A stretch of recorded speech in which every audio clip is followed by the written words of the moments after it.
Welcome back to the stall. I'm Jenilee, and this is Cassandra.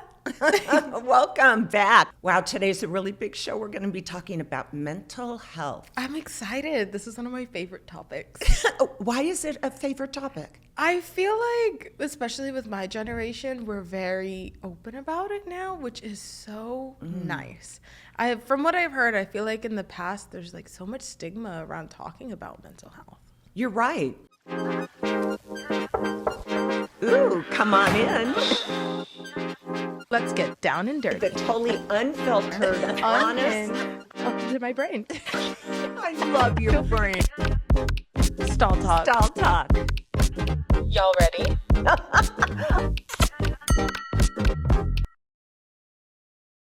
Well, in my generation, none of us, now that I think of it, none of us went to a psychiatrist or a psychologist. I mean, It was unheard of. I feel like people from your generation, a lot of them think that like if you go to therapy, you like got something wrong with you, or like you're a little crazy. And I'm like, no, I feel like everybody should see a therapist. It is wonderful. And you know what? You're totally right. Because when you're talking about you kind of talk about it like, oh, and I went to Starbucks today. Yeah. Oh, I went to my therapist today.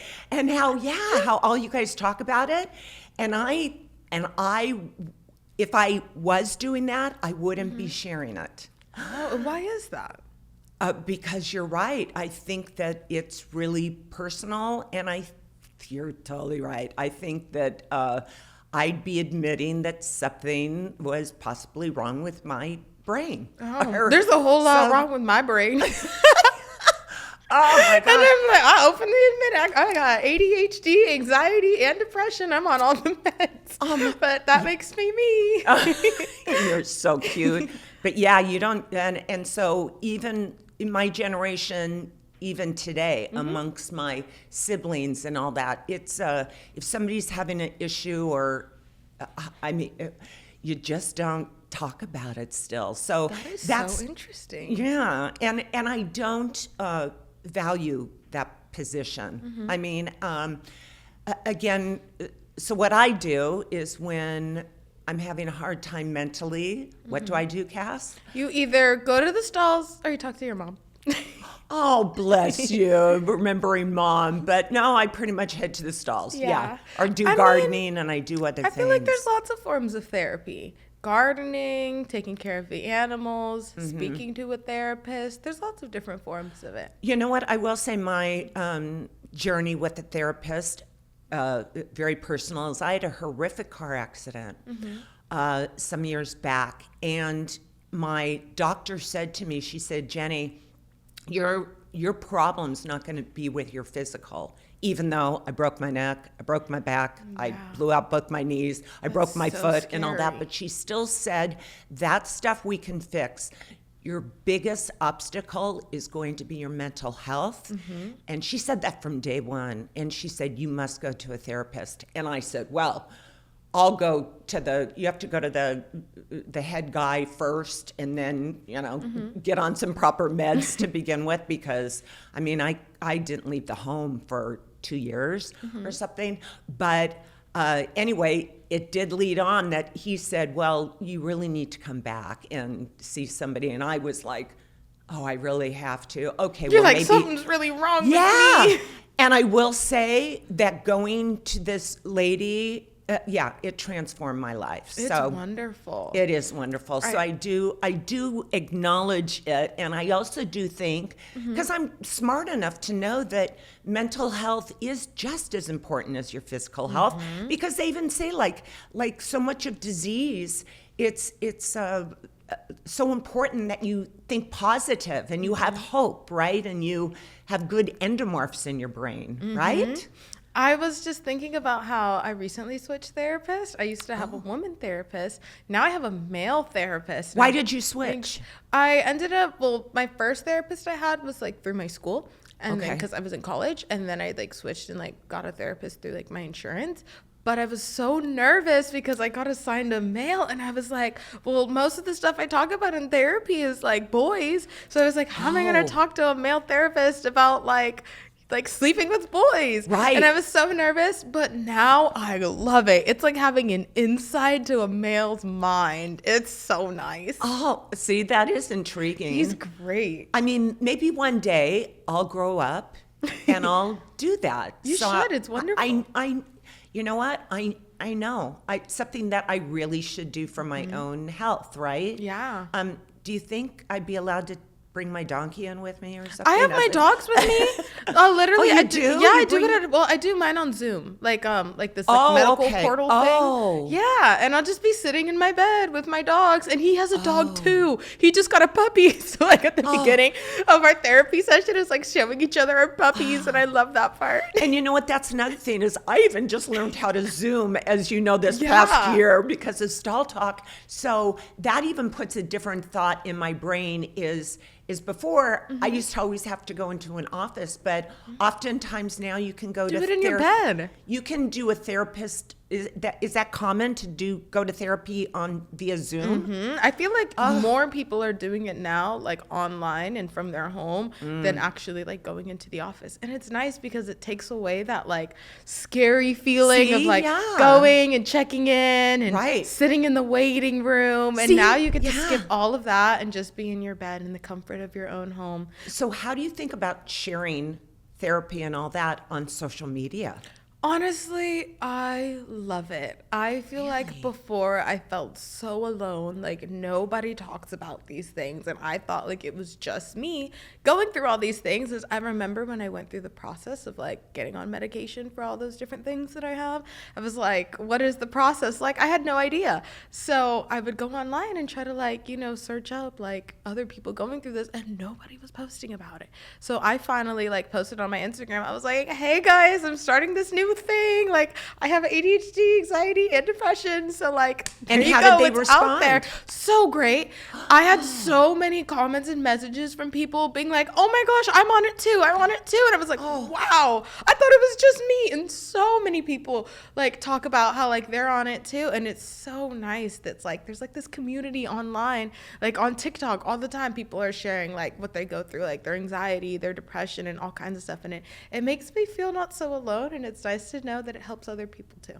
But speaking of mental health, this week we have a really special guest that's going to be on with Ivanna. She's going to be getting really personal on this one. So stay tuned. Hey guys, welcome to Stall Talk. So as you all know, I'm a fashion stylist, and I've wanted to share a part of me that I haven't actually shared yet, and that is the inner work and growth journey that I've been on. And today, I would love to share with you a very special guest, my coach and my mentor, Nicky Clinch. Hello. Hey Nicky. Hi. How are you? I'm good. This is kind of different to our usual conversations. Very different. The reason why I do this work, there's a lot of reasons. One is so I can survive in Hollywood. Yes. I've been on a 6-month journey with you, and it's been a transformative one. And so I first want to start with, what do you think people struggle with the most? I mean, it's a big question, but I think, I've been doing this 16 years now, and I work with people from all over the world and different walks of life, and I work with grandmothers and 20-year-olds and everything in between, all different cultures. And I can say convincingly two things. One, out of all these different kinds of people, we have many, many differences between us, and that's the color of our skin and the cultures that we come from and the stories of our life and the experiences that we've had. And there are many differences, and those are important. But as well as that, when you get deeper with people, we're not only similar, we're the same.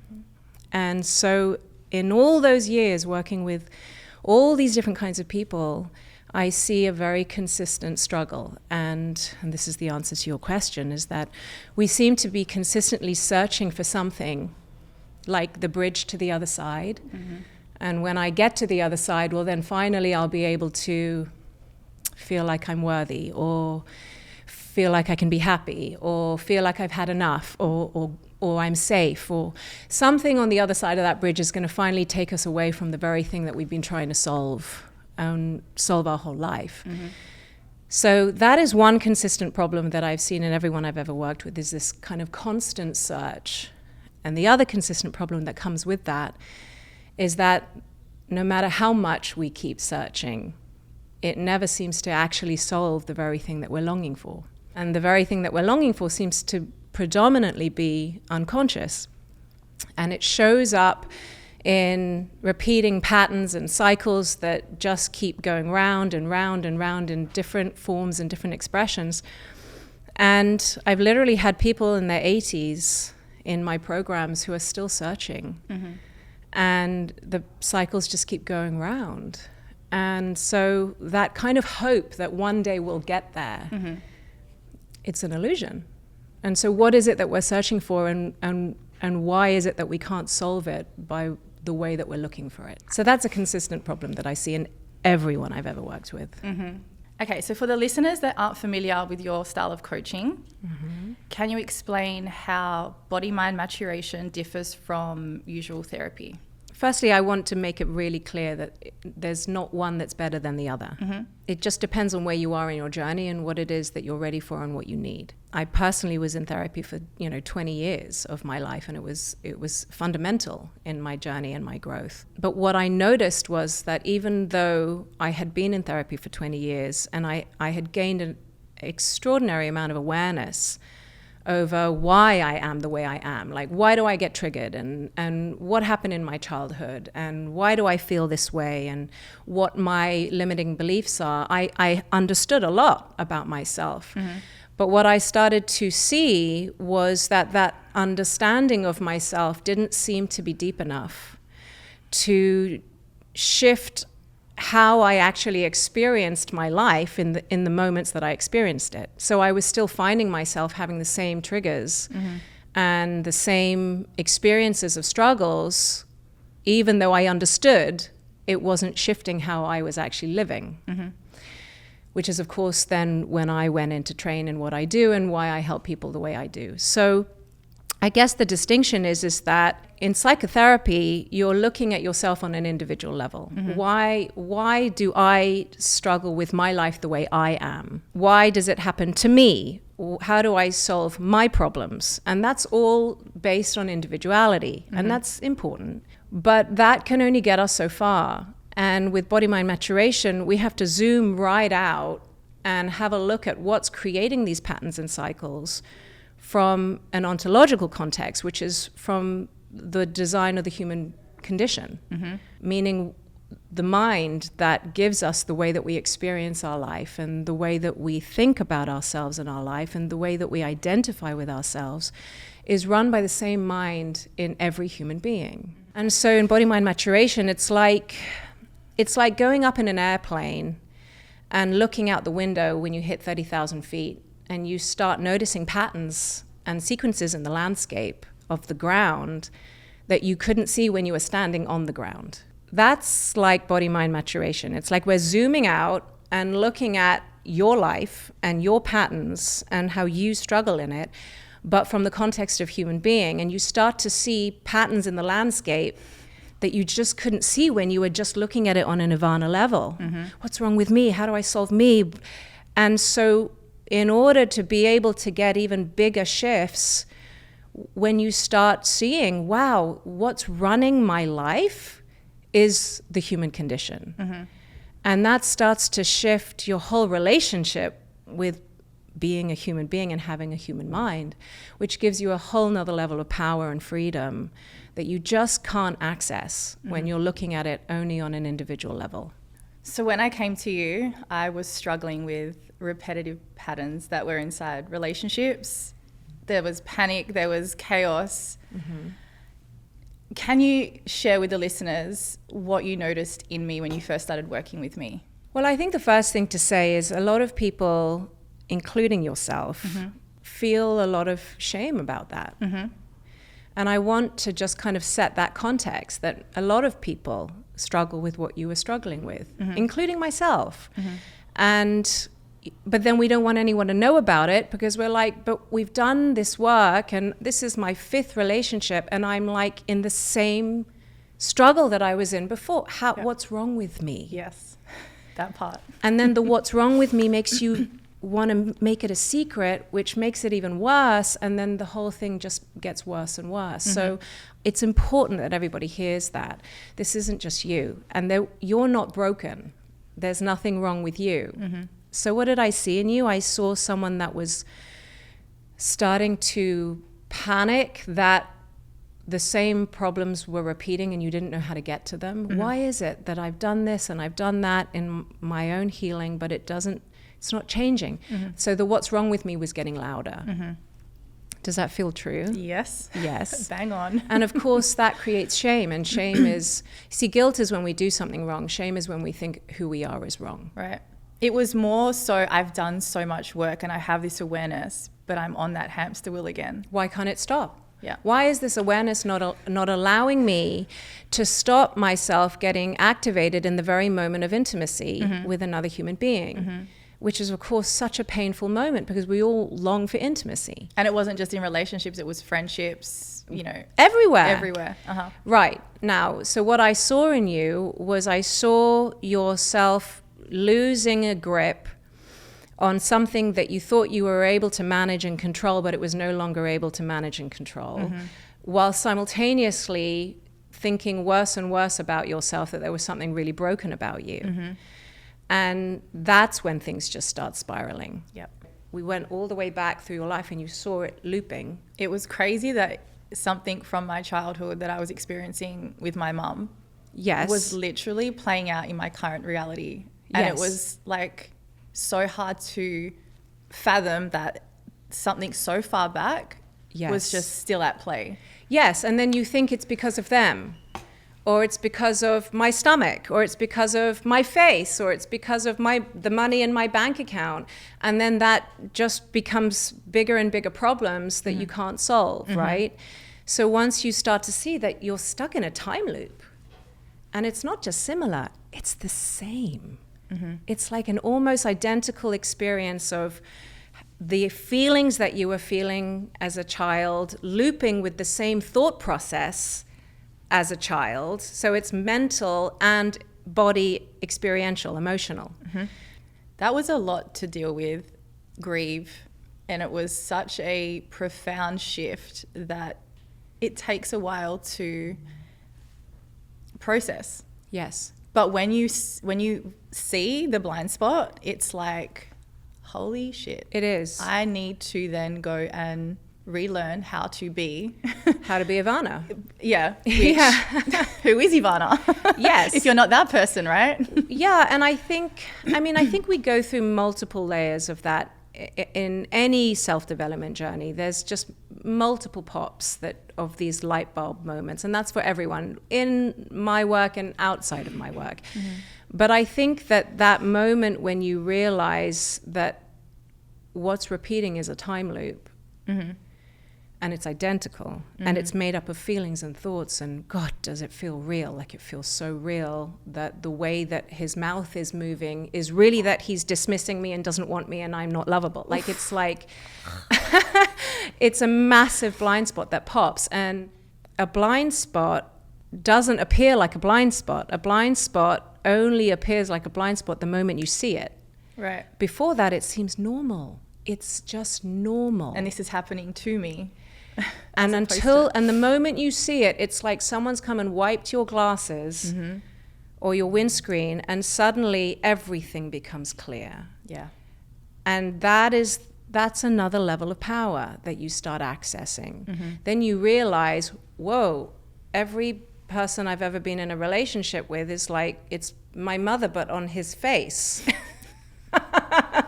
Literally. Or the same dynamic. Every boss I've ever had is my father, but it's like and it's not just you or me. That's the nature of the human mind. So you asked the question how once you see something and then you can't unsee it, it kind of opens up a whole new possibility of how to be. And it's like a baby learning to walk, right? And the vulnerability. Why is it that we as human beings use up so much energy to protect ourselves from being deeply vulnerable when the cost of that is so great? Because really what we're all longing for is connection. Yep. and we're longing to be seen and felt for who we really are. Everybody. I haven't met a single person, even if they tell me that they're not, underneath and secretly they are. And so the very thing that we're using to protect ourselves from getting hurt is the thing that's blocking us from what we really want.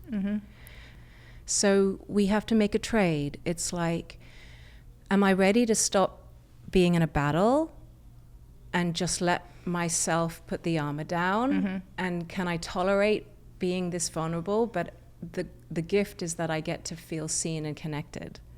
Yep. Which is a huge gift. Huge. Yeah.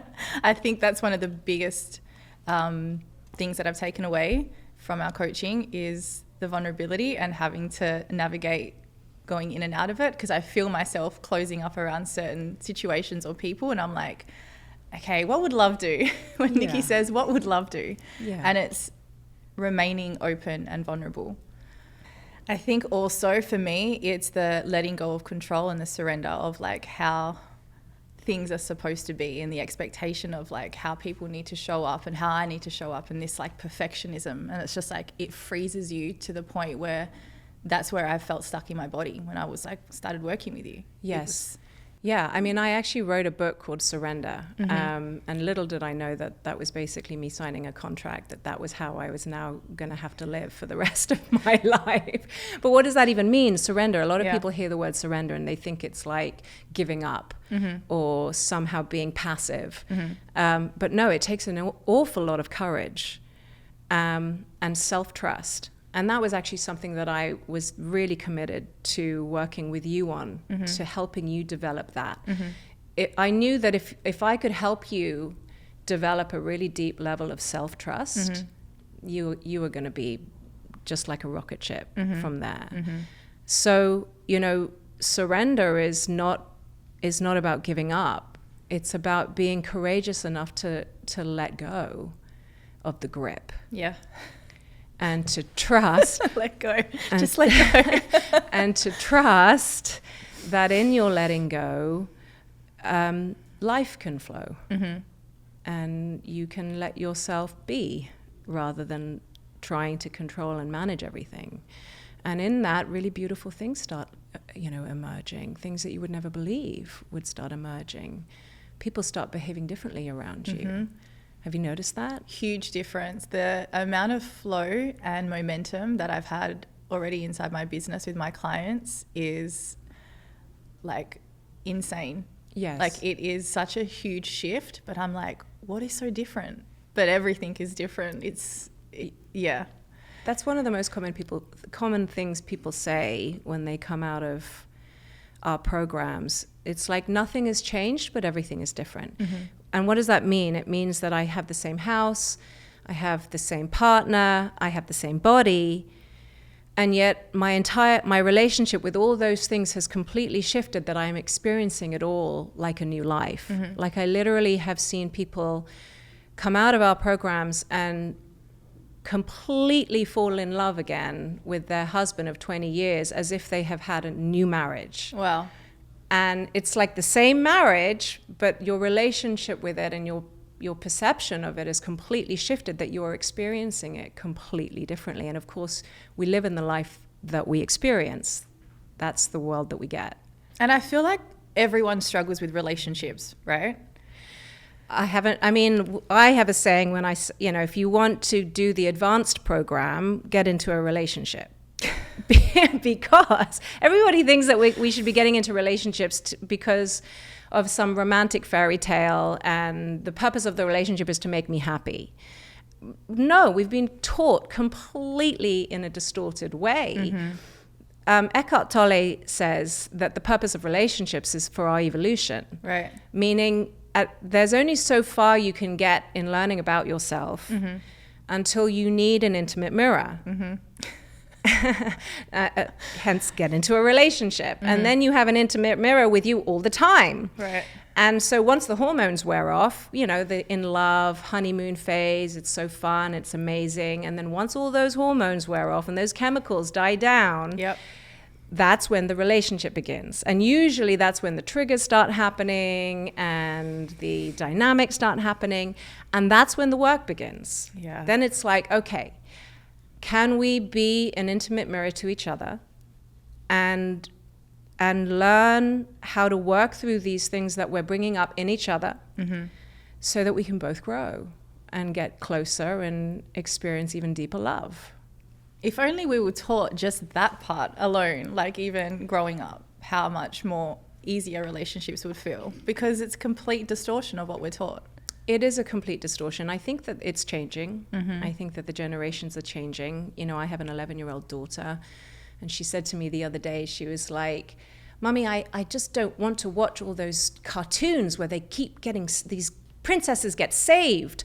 I loved the ones when the princesses are really going for who they really are. Yeah. I'm Yes. like, wow, things are changing. Yes. No, definitely. Because it's just like this conditioning of happily ever after.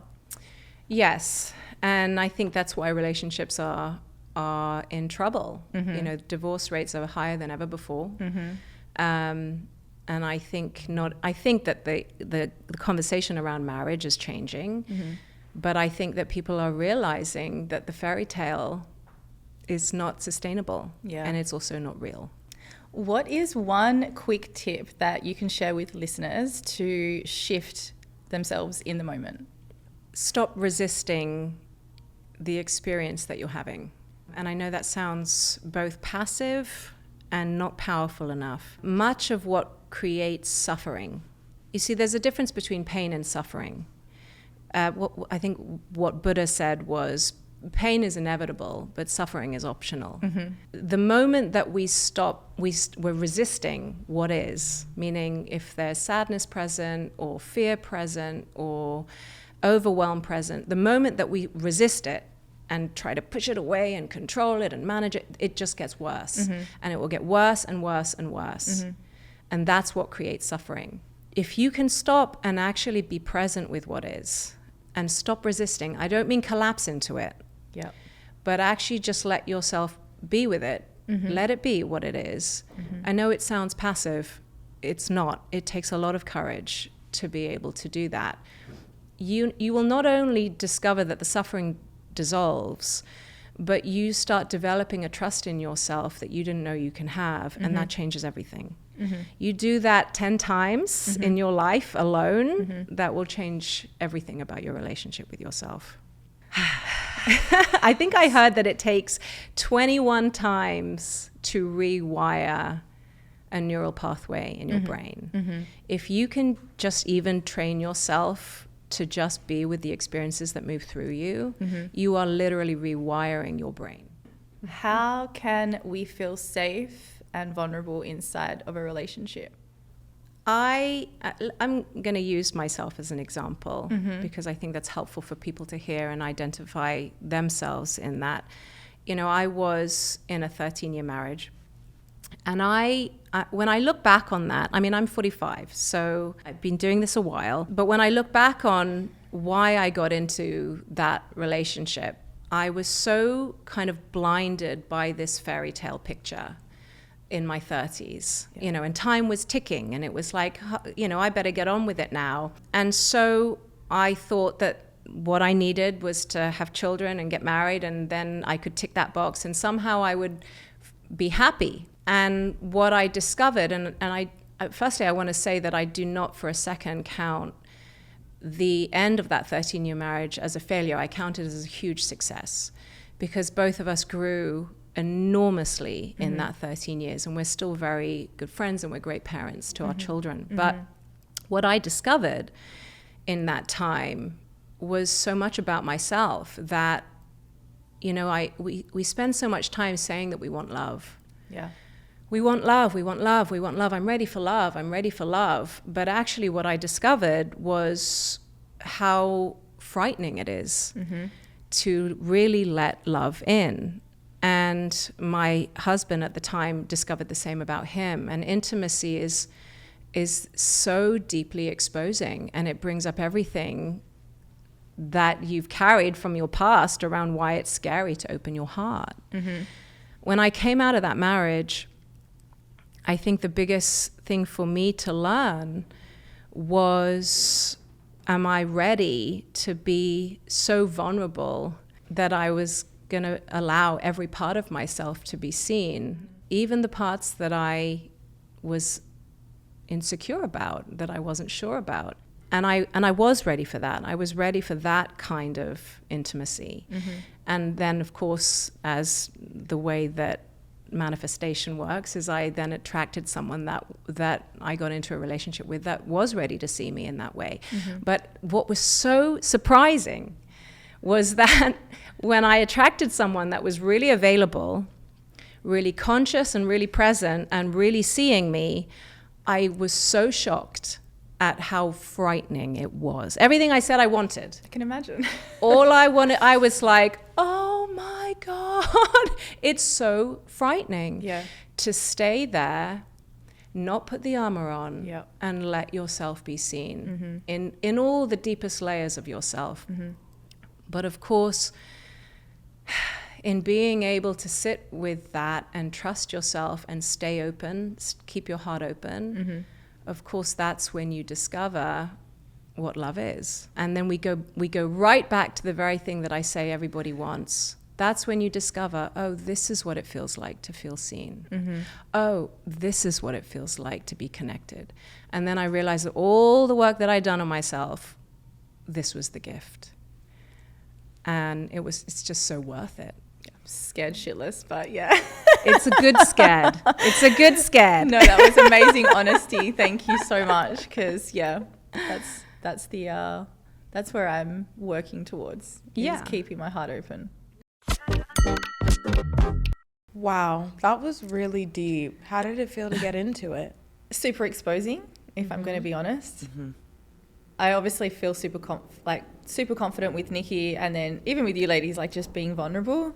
However, when I realized the depth of conversation that we went to, I was like, holy shit, this is going to be online forever. Yeah, but we all got to learn so much about, I don't know, tools perhaps to use. Is that how you look at it? When you go, like Cass and I were talking, when you go to therapy, is that what you walk away with are tools to use, or how would you describe it? Or funnily enough, you unlearn all the tools and techniques of what you would learn going to therapy and any other kind of, type of psychology or, I guess, self-development, right? And that was the most challenging part for me when I started working with her. It was, I'm not going to teach you another technique or tool. I'm going to teach you to just be with your emotions.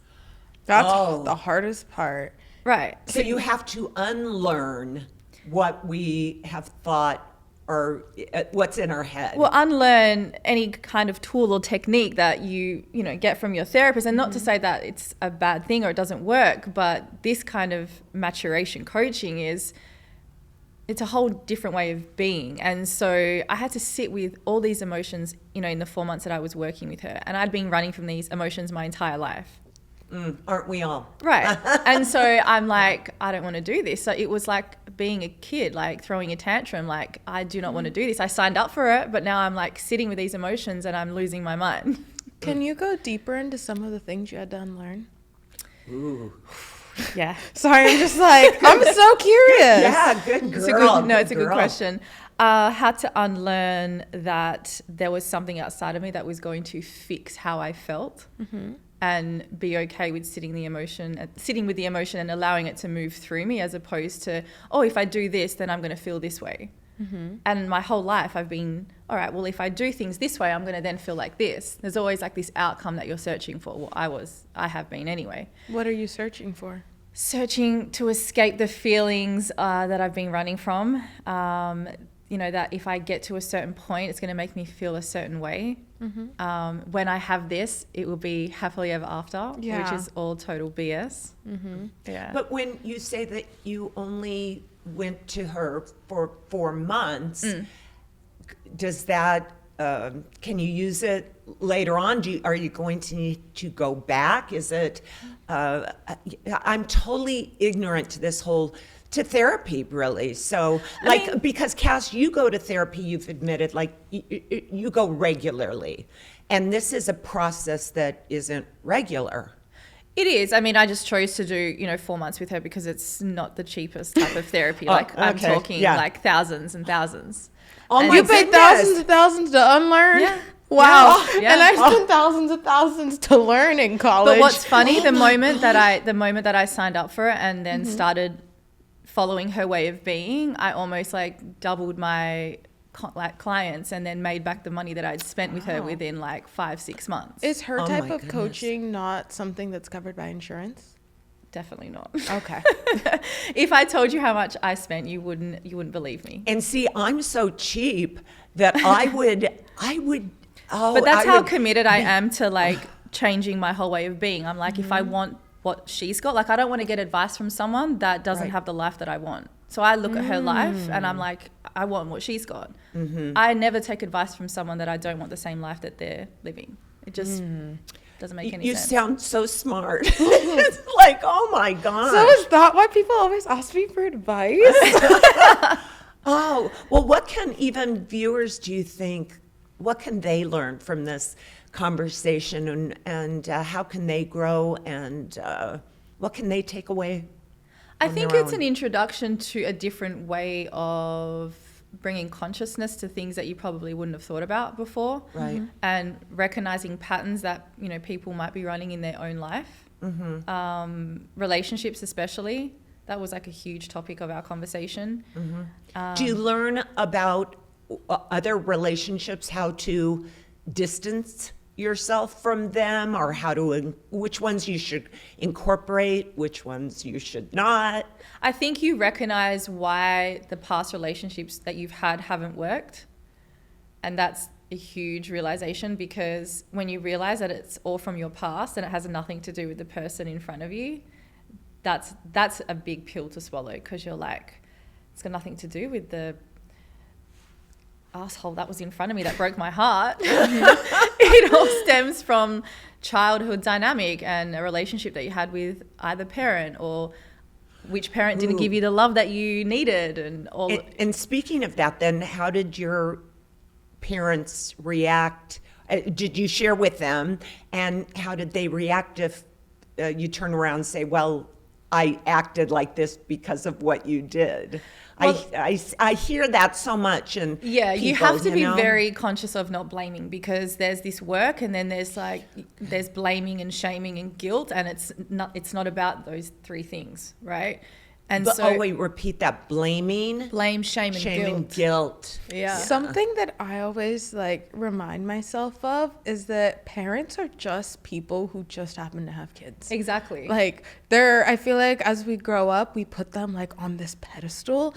And now that I'm older, I'm they still have their own problems, their own Totally. They're literally in the same position that I am, and they just happen to have a kid. Yeah. They're just normal And then when I people. look at my grandparents and I'm like, the way that they were and raising my parents, I'm like, well, they only did what they could. Exactly. I had both immigrant grandparents. So, not educated, not highly educated, no emotional intelligence whatsoever. So I'm like, what do I expect? But my parents are well aware that I am very into this work. And I think I've stopped sharing, so to speak, of, I did this and therefore I learnt this. It's almost like I've just changed my way of being, and therefore I've started a whole new relationship with them. And I feel like there's less judgment.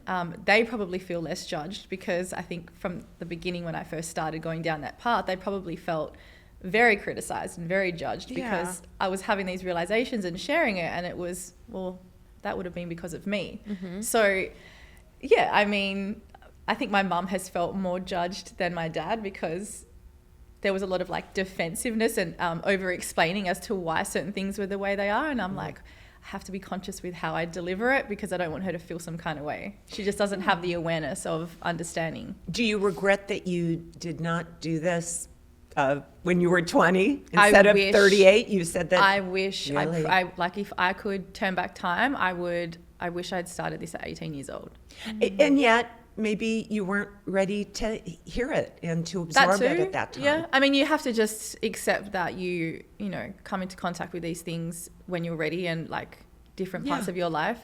But then knowing what I know now, it's like hindsight's a great thing, right? Like, I think it's also like what you and I were talking about earlier, like how today is just so much more like open and accessible and acceptable now than it was in the past. Yeah. So I feel like a lot of people that are your age and your generation are kind of just now working on it. Yeah. While at the same time, my generation is, but we just happen to be like in our 20s while it's happening. Yeah. And I mean, I don't think these things were available back then either. Like, it's very new. I mean, I didn't even know what it was, like maturation coaching. Like, what the hell is that? Well, again, we were talking, when I was talking with Cass, is that you never heard about anybody going to therapy at all in my generation, and you're certainly my parents' generations and all that. It's just, you know. That's so interesting because like my friends and I will be like, oh, what are you doing Thursday at this time? My friend's like, oh, I have therapy. And it's like, it's so it's so casual. It's like you were saying, like going to Starbucks, like we're always like, oh, I have therapy this day at this time. I'm seeing my coach on this day. Like it's just so like just normal now. Yeah. It's like going to class. I think it's a fantastic idea. Like I said, I have to learn to, the biggest takeaway for me in your whole conversation is, you made a comment about you have to learn to embrace vulnerability, right? And that one is, I think that's the biggest thing for me is I don't want to be vulnerable. It's very challenging. I want to be protected, loved. And that's why I hang out with my animals a lot. They don't judge me. They don't, you know? I mean, I feel like I'm finally in a place where in the past I used to like mask myself and not fully be myself, and people still didn't like me, and now I'm like, well, if you don't like me, at least I'm gonna be fully myself. At least like you don't like the fake version of me. You could say you don't like me for who I am and it doesn't bother me anymore. It used to bother me, and I'd be like in my head, I'm like, well, that's not really even me, and you don't even like me, and I'm not even actually being me. So now it is all out there on the table, whether you like it or not. I don't care. I'm just me. That's it. And I feel like humans have like an innate deep fear of judgment. That's what I feel like. And so everyone's got some version of a mask on just to kind of get through life. You know what? I do recognize that like children are so honest, right? Because they're out there. Oh and my gosh, they are. but then they're taught, no, don't do this, don't do that. That's when they start suppressing, as you're growing up, you get all these don't do this, don't do that.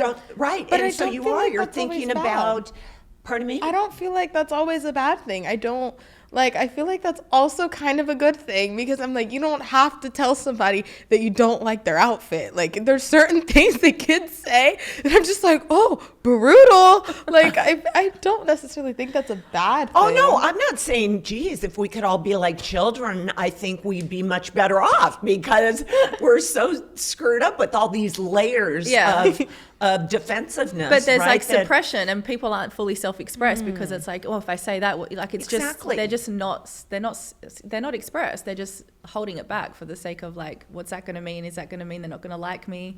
Am I going to lose connection? All those things. That makes sense. Yeah.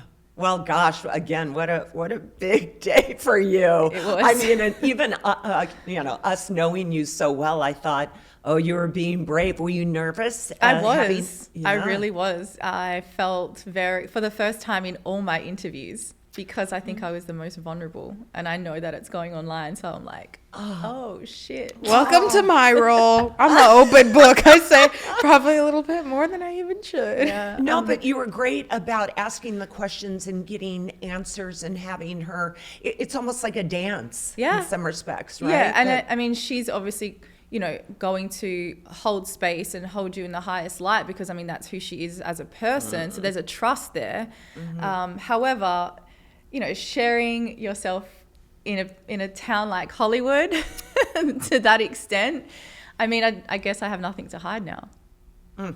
Yeah. Well, I don't know about that. Hopefully on Stall Talk, we'll find out some more deep thoughts and practices of yours, right? I mean, Cash shares everything. Yeah. So, I even my girlfriend told me, she said that I'm not honest with sharing even my past. So when I'm even talking to Cass every show, we talk about what we're doing, and she says she's much more open about who she's seen that week and what she's doing. And I don't share. And she goes, but Jenny, you did all those things. And I'm thinking, me? I would never. See? Yeah. But now we're really getting to know Jenilee. Well, and Cass tries to draw it out of me. Yeah. So what would that mean if you did that? So freeing. What would it mean if you did expose who Jenilee really was? What does it mean to you if you did?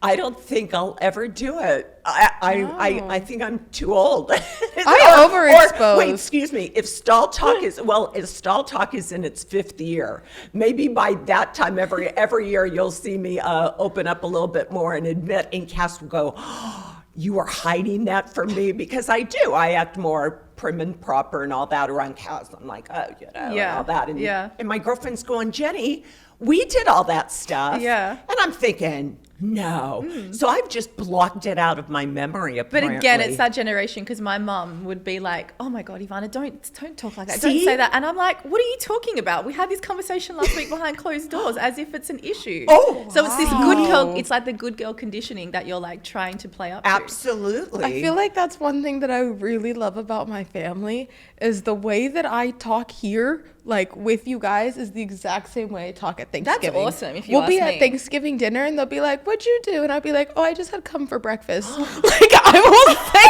that in front of my family. And they're just like, well, that's Cass. See, if I'm just saying, I wasn't expecting I don't know that I would invite her to my Thanksgiving, even though I love her, but there's no friggin' way I would deal with that, and my family would be aghast.